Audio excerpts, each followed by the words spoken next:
हमने सोचा कि बैठे बैठे क्या करेंगे, तो सोचा कि चलो आपके लिए कोई अच्छी सी कहानियाँ लाए। तो पेश है आपके लिए बढ़िया और अच्छी कहानियाँ। इसके लिए सब्सक्राइब और लाइक करना मत भूलिएगा। Thank you. ना मुझे बहुत आलस आता है। रौनक की बातों से अरविंद का मुंह खुला का खुला रह जाता है। वो अपनी पत्नी कमला के पास जाता है और रौनक की हरकतों के बारे में बताता है, जिसे सुन उसकी पत्नी हंसने लगती है। तुम अपने बेटे को समझाने के बजाय हंस रही हो। रौनक बच्चा है, धीरे धीरे सुधर जाएगा। आप क्यों उसके पीछे पड़े रहते हो? अभी नहीं सुधरेगा तो कब सुधरेगा? 10वीं क्लास में है रौनक, वो अब कोई बच्चा नहीं रहा। अरविंद की इतना बोलते ही वहां रौनक भी आ जाता है। क्या डैड, मैंने आपको एक काम दिया था, वो भी नहीं हुआ आपसे।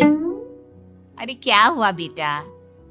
माँ, मैंने डैड से बोला था कि वो आपको बोलकर मेरे स्कूल की यूनिफॉर्म निकाल दे, लेकिन मेरे पीछे पड़ने के अलावा इनसे एक काम ढंग से नहीं होता।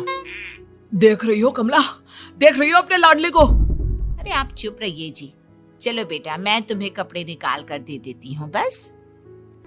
ऐसे ही साल पर साल बीतते जाते हैं, लेकिन रौनक के रवैये में कोई बदलाव नहीं आता।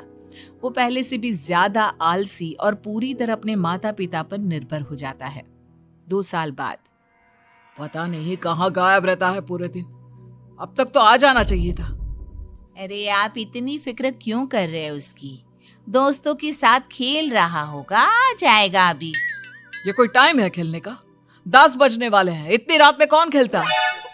कमला कुछ कहती उससे पहले ही रौनक वहां आ जाता है। मम्मी, जल्दी से खाना लगा दो, बहुत भूख लग रही है। तुम्हें तब तक खाना नहीं मिलेगा जब तक तुम बता नहीं देते कि इतनी रात गए कहां से आ रहे हो।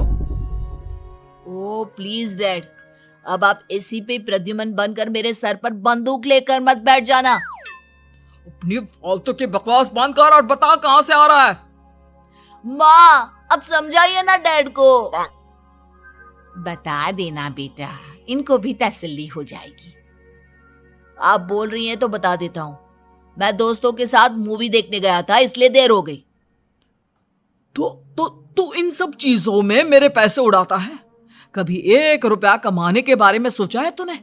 जब देखो हवा की तरह पैसे उड़ाता रहता है। माँ, अब आप इन्हें चुप करा दीजिए, वरना ना मुझे गुस्सा आ जाएगा। अच्छा, क्या कर लेगा? बता ना, क्या कर लेगा तू? वैसे बात तो ठीक ही है, मैं कर ही क्या सकता हूँ। पैसे तो फिर भी मैं आपसे ही मांगूंगा ना। चलिए अब ये सब बात छोड़िए और मम्मी, मेरे लिए खाना लगा दीजिए। अभी लगा देती हूँ बेटा। मैं बता रहा हूँ कमला, एक दिन ये ऐसे ही बिगड़ जाएगा। ओफो, आप क्यों इतना पीछे पड़े रहते हो मेरे बच्चे के? बात की बाद में देखेंगे, अभी आप शांति से उसे खाना खाने देंगे। अगले दिन। डैडी, मुझे 10,000 रुपए चाहिए। हाँ? अब इतने पैसे क्यों चाहिए तुझे? डैड, आप बिना सवाल किए कभी पैसे नहीं दे सकते क्या? जब तक तू बताएगा नहीं, तुझे पैसे भी नहीं मिलेंगे। अरे, अब आप अपने बेटे को पैसे भी नहीं दे सकते? नालायक, तेरी उम्र के लोग नौकरी करते हैं और एक तू है जो नौकरी करने का नाम ही नहीं लेता कभी। आप लोगों के होते हुए भला मैं नौकरी क्यों करूं? अरे हम कब तक पैसे देंगे तुझे? तुझे भी तो अपने पैरों पर खड़ा होना होगा ना। कौन सा उधार के पैरों पर खड़ा हूं? अपने ही तो पैरों पर खड़ा हूं मैं। इसी तरह रौनक दिन प्रतिदिन लापरवाह होता जाता है। उसकी लापरवाही को देखते हुए अरविंद और कमला अपने बेटे की शादी कराने का फैसला लेते हैं और 1 महीने के अंदर अंदर ही रौनक की शादी मेघा नाम की लड़की से करा देते हैं। शादी के कुछ दिन बाद, रौनक, मुझे एक अच्छी सी साड़ी चाहिए, आप ला दोगे ना? हाँ, क्यों नहीं। कितने तक की आती है साड़ी? यही करीब 5,000 तक की। तुम चिंता मत करो, मैं आज ही डैडी से पैसे मांगकर तुम्हारे लिए साड़ी ले आऊंगा। आप कब तक ऐसे ही अपने पापा से पैसे मांगते रहेंगे? कोई अच्छी सी नौकरी क्यों नहीं कर लेते आप? अरे डैड के होते हुए मुझे नौकरी करने की जरूरत ही क्या है? पर आप ऐसे कब तक उनसे पैसे मांगते रहेंगे? कुछ आपको अपने दम पर भी तो करना होगा ना। अब तुम भी बाकी लोगों की तरह मुझे ज्ञान देना शुरू मत कर देना। साड़ी चाहिए ना तुम्हें, मिल जाएगी बस। इतना कहकर रौनक अपने पिता से पैसे मांगने चला जाता है।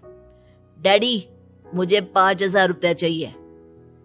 अब 5,000 क्यों चाहिए तुझे? वो मेघा को साड़ी चाहिए थी।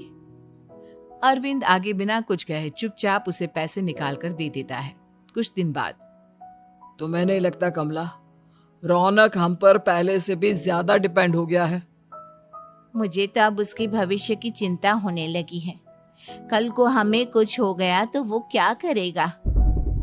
काश तुमने पहले ये सोच लिया होता तो आज हमारा बेटा इतना लापरवाह नहीं होता। तब मुझे कहाँ पता था कि मेरा लाड प्यार उसे इतना बिगाड़ देगा कि वो इस हद तक लापरवाह बन जाएगा। कोई बात नहीं, अभी भी देर नहीं हुई। मुझे पता है उसे कैसे सुधारा जा सकता है। कैसे? अरविंद कुछ कहता उससे पहले रौनक वहां आ जाता है और पैसों के लिए हाथ फैलाने लगता है। डैड, मैं और मेघा बाहर घूमने जाना चाहते हैं। अरे वाह, ये आज सूरज कहाँ से निकला है? Dad please. अच्छा चलो अब मुद्दे की बात करो। मुझे अब 25,000 चाहिए। अब तुम्हें 1 रुपया भी नहीं मिलने वाला। अगर तुम्हें पैसों की इतनी ही जरूरत है तो कोई ढंग की नौकरी कर लो। मम्मी, आप कुछ कहिए ना डैड को। बेटा, वो गलत क्या बोल रहे हैं? ये सब हम तेरे भले के लिए ही तो कर रहे हैं। मम्मा, मैंने बताया ना आपको, मुझे नहीं करनी कोई जॉब वॉब। तो ठीक है, निकल जाओ हमारे घर से। तुम्हारे जैसे लोगों के लिए मैंने ये घर खड़ा नहीं किया है। जितना ये घर आपका है ना, उतना ही मेरा भी है। मैं कहीं नहीं जाने वाला। जाना तो पड़ेगा ही तुझे, क्योंकि अब मैं तेरा कोई भी खर्चा नहीं उठाने वाला। ठीक है, मत उठाइए मेरा खर्चा। मैं अपने दम पर भी जी सकता हूँ। तो बेशर्मों की तरह अब तक यहाँ क्यों खड़ा है? अपना सामान ले और निकल जाए यहाँ से। रौनक पैर पटकते हुए वहां से चला जाता है।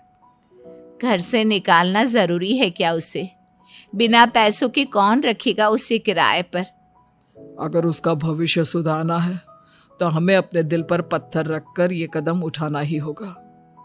दोनों बात कर रहे होते हैं कि रौनक अपनी पत्नी के साथ एक बड़ा सा बैग लेकर घर से निकल जाता है, लेकिन घर से बाहर उसे कोई भी मुफ्त में अपने घर किराए पर नहीं रखता।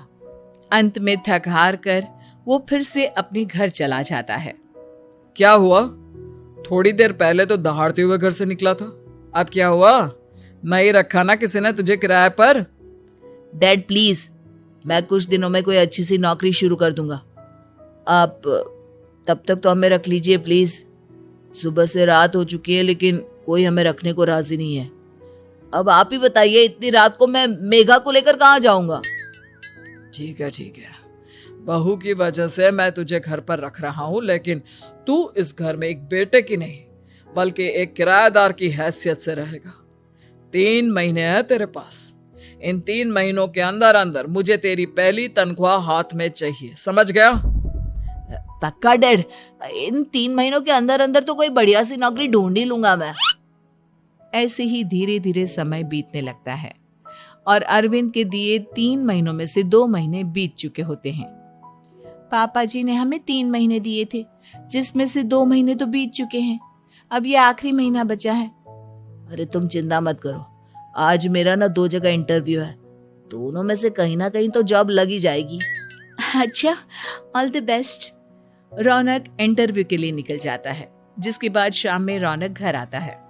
कैसा गया इंटरव्यू? आपकी नौकरी लगी या नहीं? अरे पहले सांस तो ले लेने दो अच्छे से। बताइए ना, मुझसे तो जरा भी इंतजार नहीं हो रहा है।